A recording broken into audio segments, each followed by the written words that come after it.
Housefly. So right now, right this second, there's probably a housefly somewhere in your kitchen. And honestly, that should terrify you.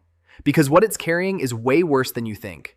We're talking about Musca domestica, the common housefly. About 6 to 7 millimeters long, with a grayish body with these 4 dark stripes running down its back. But here's the creepy part. Those massive reddish-brown eyes? They give it almost a 360-degree vision. That's why you can never swat them. They literally see you coming from every angle. Now get this, houseflies don't have teeth. They can't bite, can't chew. So what do they do when they land on your sandwich? They vomit. Yeah, you heard that right. They puke digestive enzymes all over your food, turn it into liquid, then slurp it back up like a smoothie. Absolutely disgusting. And while they're doing that, they're depositing some seriously nasty stuff. Over 100 different pathogens. We're talking typhoid, cholera, dysentery, and parasitic worm eggs. Just casually spreading disease like it's their job. Because it kind of is. Female houseflies can lay up to 500 eggs at a time, dropping them in batches on garbage, rotting food, even feces. Those eggs hatch in 24 hours. Then in just 7 to 10 days, boom, you've got adult flies everywhere. When it's warm outside, the population literally explodes. That one fly you saw yesterday could be 500 by next week. Lesser housefly. Okay, see that fly doing circles in the middle of your living room? The one that just won't leave? That's not a regular housefly, that's something way more annoying. Meet the lesser housefly, Phania canicularis. It's a bit smaller than its cousin, around 5 to 6 millimeters, skinnier build, 3 faint stripes on the back. But here's what makes it absolutely maddening. The males do this weird hovering dance right in the center of rooms, always under the ceiling light, always in your peripheral vision, always just there. It's not random either, it's a territorial thing, like they're showing off. And once you notice it, you can't unnotice it. Drives people absolutely insane. Now where these things breed is pretty gross. They love semi-liquid decay, rotting vegetables, manure slurry, basically any decomposing plant matter that's turned into mush. The larvae are even weirder. They're super flat with these fleshy little projections all over their bodies, basically designed to swim through liquid rot. Pleasant, right? They don't carry as many diseases as houseflies, but the psychological torture is next level. Females lay about 40 to 50 eggs at a time, and it takes 3 to 4 weeks for them to develop, so they multiply slower. But that doesn't matter when you've got one doing loop-de-loops in front of your TV for hours. Cluster fly. Picture this. You wake up one morning in October, and there are thousands of flies inside your walls. Not outside, inside. Welcome to the cluster fly invasion. And trust me, it's as bad as it sounds. These guys, Pollenia species, are chunky, about 8 to 10 millimeters long, with this golden yellow fuzzy hair that makes them look almost checkered. During their larval stage, they're actually parasites of earthworms, which is bizarre enough. But here's where it gets wild. When fall hits and temperatures drop, they don't die off like normal flies. Nope. They invade buildings by the thousands, cramming themselves into wall voids, attics, any hidden space they can find to survive winter. Then, on those random warm days in January or February, they wake up and they start crawling out into your living space, just sluggishly moving across your windows and walls in these disturbing numbers. Here's the thing about their life cycle. It's super slow. Only 1 or 2 generations per year. Females lay eggs in soil cracks during summer. The larvae hatch and actually hunt down earthworms, then burrow inside their bodies to develop. Pretty metal, honestly. But the absolute worst part? If you crush a bunch of them or they get disturbed, they release this sweet, sickly smell that just lingers. It gets into everything, and they'll be back next fall. Guaranteed. Bluebottle fly. That shimmering metallic blue color? That's nature's way of saying danger. The Bluebottle Fly Califora species is genuinely beautiful, like stunning. This iridescent blue-green shell that catches the light like a gemstone. But don't let that fool you. These flies are bad news. They're bigger than houseflies too, 10 to 14 millimeters, and when they fly, you hear them. That loud buzzing is unmistakable. Now here's their freaky superpower. Bluebottles can smell dead things from over a mile away. They don't just randomly find carrion, they hunt it down with laser precision. And when a female finds something dead, she goes to work laying up to 2,000 eggs directly on the rotting flesh. Within a day, those eggs hatch into maggots, and these maggots are absolutely voracious. They can strip a small dead animal down to bones in just a few days.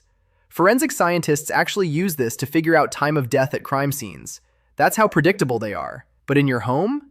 If you suddenly see bluebottle flies appearing, something died nearby. Maybe a mouse in your walls, maybe some meat went bad somewhere you can't see. They're basically telling you there's hidden decay. And while they're investigating, they're walking all over your counters, your food, transferring bacteria from whatever rotting thing they just left. That gorgeous blue shimmer? It's a warning label you should have read. Greenbottle Fly. Brilliant green, almost emerald, absolutely stunning to look at, and hiding something genuinely horrifying. Greenbottle Fly's Lucilia species are 8 to 12 millimeters of deceptive beauty. They've got this metallic green or golden green shine that looks like polished jewelry. Like their bluebottle cousins, they love breeding in dead things and decomposition. But greenbottles took it a step further. They attack living animals. Yeah, you heard that right.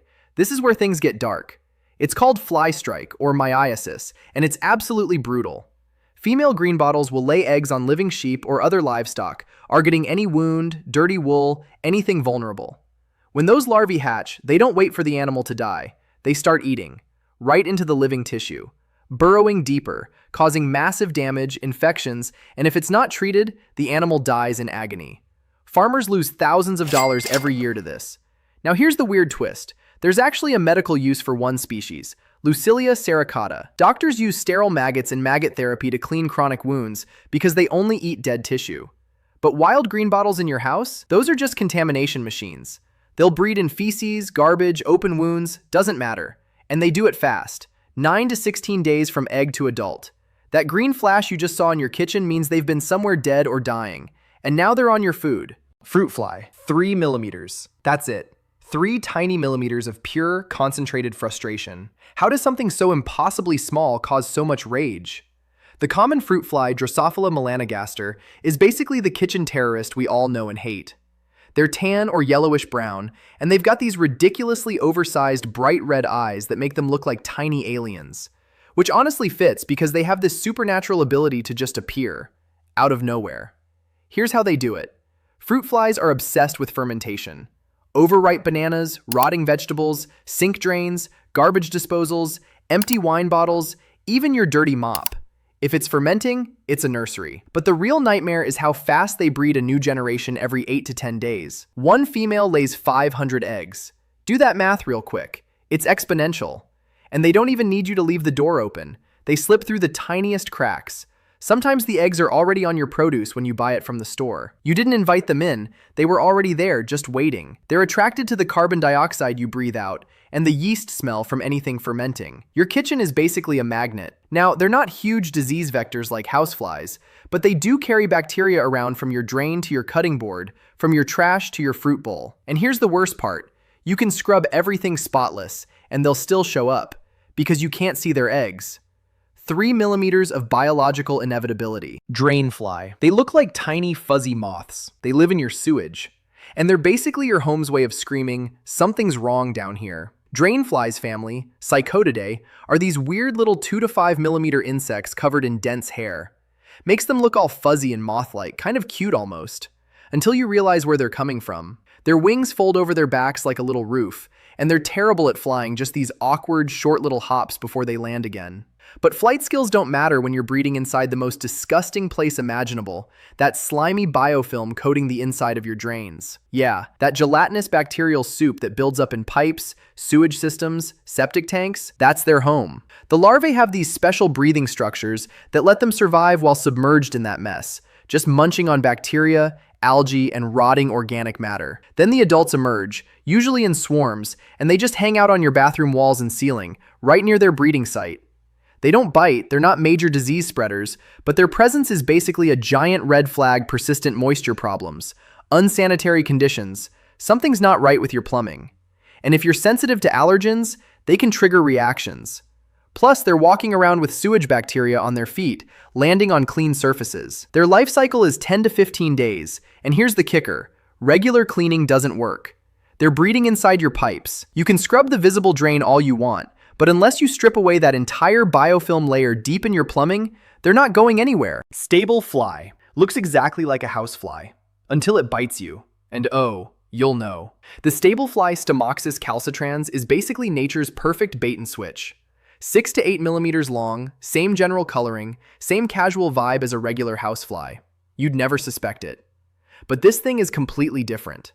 Houseflies feed on sugar and liquids. Stable flies? They're vampires. Both males and females need blood to survive, and they've got these rigid, piercing mouthparts built specifically to punch through skin. They usually go for your lower legs and ankles, and when that proboscis drives into your skin to hit a blood vessel, the pain is sharp and burning. Nothing like a mosquito bite. You'll feel the difference immediately. They breed in some pretty specific places, decomposing vegetation mixed with animal waste. So manure-soaked hay, straw contaminated with urine, piles of grass clippings, even rotting seaweed on beaches. The life cycle takes 12 to 25 days, and females are prolific 400 to 600 eggs over their lifetime. But it's not just the human bites that are the problem.